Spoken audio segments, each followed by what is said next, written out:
మంచిర్యాల జిల్లా హాజీపూర్ మండలంలో శ్రీపాదెల్లంపల్లి ప్రాజెక్టును సందర్శించిన సీఎం రేవంత్ రెడ్డి మరియు నీటిపారుదల శాఖ మంత్రి ఉత్తమ్ కుమార్ రెడ్డి మరియు పీసీసీ అధ్యక్షులు మహేష్ కుమార్ గౌడ్. తదనంతరం సీఎం మాట్లాడుతూ మేడిగడ్డ, అన్నారం, సుందిళ్ల బ్యారేజ్లను వైఫల్యం చెందిన ఒకే నైపుణ్యంతో కేసీఆర్, హరీష్ రావు కలిసి నిర్మించారు. ప్రాజెక్టులో నైపుణ్యం, నాణ్యత, నిర్వహణ లోపాలు ఉన్నాయని, అందుకే ఆ బ్యారేజ్ల ద్వారా నీటిని ఎత్తిపోయడం లేదు. ఆయా బ్యారేజ్ల నుండి నీటిని ఎత్తిపోస్తే తెలంగాణకు గుండెకాయ లాంటి శ్రీపాదెల్లంపల్లి ప్రాజెక్టు ఉనికి ప్రశ్నార్థకమవుతుంది. కాళేశ్వరం ప్రాజెక్టు నిర్వహణపై జస్టిస్ ఘోష్ కమిటీ ఇచ్చిన నివేదికను అసెంబ్లీలో చర్చించిన అనంతరం చర్యలు తీసుకుంటాం. ఈ సందర్భంగా ఎల్లంపల్లి ప్రాజెక్టు నిర్వహణపై ముఖ్యమంత్రికి వివరించిన నీటిపారుదల శాఖ అధికారులు.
మేము డిస్టర్బ్ చేయట్లేదు కదా సార్, మేము వీడియో తీసుకుంటున్నాం.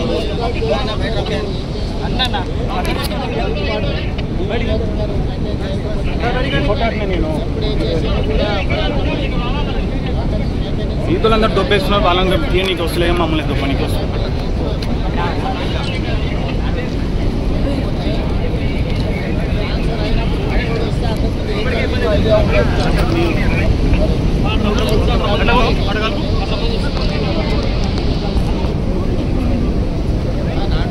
మెయింటెనెన్స్, రిపేర్స్ ఏమైనా చేసినా కూడా దాన్ని కూడా చేసుకోండి.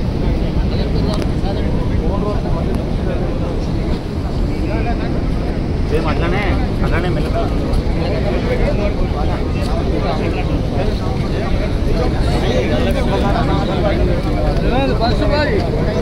వీళ్ళు మనల్ని దొక్కుతాను, వాళ్ళని దొక్కుతారు.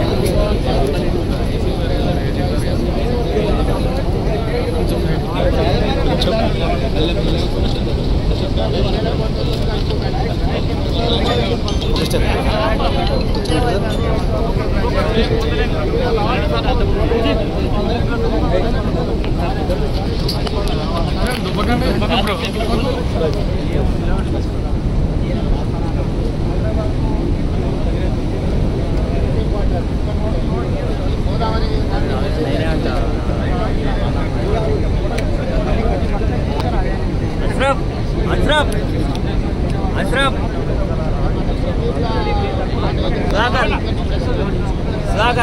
अशरफ भाई सारी మన ఎమ్మెల్యే గారికి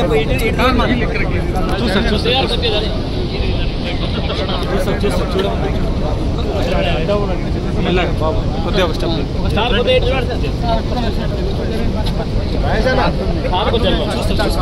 మంత్రి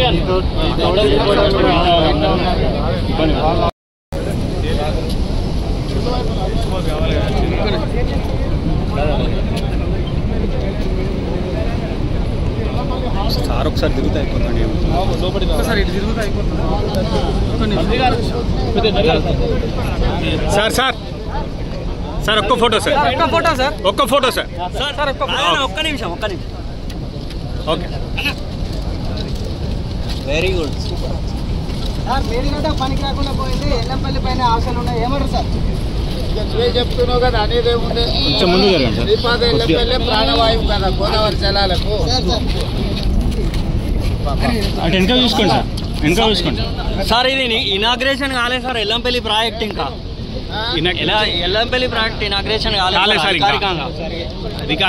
అధికారికంగా ఇనాగ్రేషన్ ఈ సలహా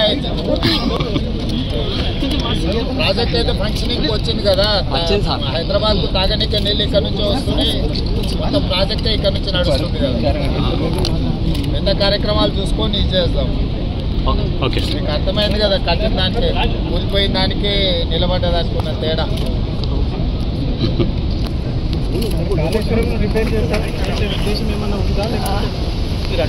రిపేర్ గురించి అది చేయడానికి సాంకేతికంగా చాలా సమస్యలు ఉన్నాయి వాటన్నిటి రిపోర్ట్ ప్రకారం చేద్దాం ఇప్పుడు మేమేమో మంత్రి గారు కానీ నేను కానీ పిసిసి అధ్యక్షుడు 80,000 పుస్తకాలు చదవలేదు సో పుస్తకాలు చదువుకున్న వాళ్ళని సలహా అడిగినాము ఎట్లా రిపేర్ చేయాలనేది దాని ప్రకారం అది రిపేర్ చేస్తాము ఇప్పుడు మీకు తెలుసు కదా ఈ మొత్తం గోదావరి జలాలకు శ్రీపాద ఎల్లంపల్లి అనేది గుండకాయ లాంటిది జంక్షన్ లాంటిది రాజపేట రైల్వే జంక్షన్ ఎట్లనో ట్రైన్స్కి వచ్చేదానికి పోయేదానికి మొత్తానికి గోదావరి జలాలకు మనకి శ్రీపాద ఎల్లంపల్లి అనేది పెద్ద జంక్షన్ ఎల్లంపల్లి దాని ప్రకారం ఖచ్చితంగా సాంకేతికంగా ఎట్లా సలహా తీసుకోవాలి ఎట్లా పూర్తి చేయాలి దాని ప్రకారం పనిచేస్తుంది ప్రభుత్వం మీడికంటే రిపేర్ చేయకుండా అల్లారం రిపేర్ చేస్తావా వాటికి కూడా సమస్య ఉందనే కదా 3 ఒకే రకమైన సాంకేతిక నైపుణ్యంతో కట్టారు మేడిగడ్డ అయినా అన్నారమైనా సుద్దీళ్ళైనా వాళ్ళు ఏంటంటే అతి తెలివితేటలతో మామ అల్లుడు ఏమనుకుంటారంటే ఒక ఆయన స్వాతిముత్యం అనుకుంటాడు ఇంకొక ఆయన ఆనిముత్యం అనుకుంటాడు మేడిగడ్డ నుంచి ఎత్తితే అన్నారంలో పోయాలి అన్నారంలో ఎత్తితే సుద్దీలలో పోయాలి అక్కడ నుంచి ఎత్తితే శ్రీపాద ఎల్లంపల్లికి పోయాలి ఒకే రకమైన సాంకేతిక నైపుణ్యంతో కట్టారు అన్నిటికీ దాంట్లో ఉన్న సమస్య ఒకే రకమైన సమస్య నీకు గుండకాయ లాంటి అక్కడి నుంచి మేడిగడ్డ దగ్గర ఎత్తితే ఏడబోయాలి అన్నారంలే కదా పోయాలి ఆడెత్తితే ఏడబోయాలి శుద్ధిలాలు పోయాలి ఆడెత్తితే ఏడబోయాలి 3 ఒకే రకమైన సాంకేతిక నైపుణ్యంతో కట్టారు వాటికి నాణ్యత లేదనే కదా అవి రెండు కూడా కూలే ప్రమాదంలో ఉన్నాయంటారు అవి రెండు కూడా కూలే అవకాశం ఉందంటారు అనే సాంకేతిక నిపుణులు చెప్తారు మేము లోపలికి చూడలే సాంకేతిక నిపుణులు ఏమంటున్నారంటే ఇది వైఫల్యం చెందిన సాంకేతిక నైపుణ్యము డిజైన్లో లోపం ఉంది నిర్మాణంలో లోపం ఉంది నిర్వహణలో లోపం ఉంది 3 రకాల లోపాలు ఉన్న దాంట్లో హరీష్ రావు లేకపోతే తారక రామారావు కోరుకున్నాడని ఎత్తేదన్న పోసింది అనుకో అది కూలింది అనుకో ఇట్లా చాలా గ్రామాలు తుడిచిపెట్టకపోతాయి సో సార్ ఇంత వరద వస్తున్నాం ఆల్రెడీ కమిషన్ రిపోర్ట్ ఇచ్చింది కదా అసెంబ్లీలో చర్చ చేసి మీకు అన్ని వివరాలు అక్కడనే చెప్పండి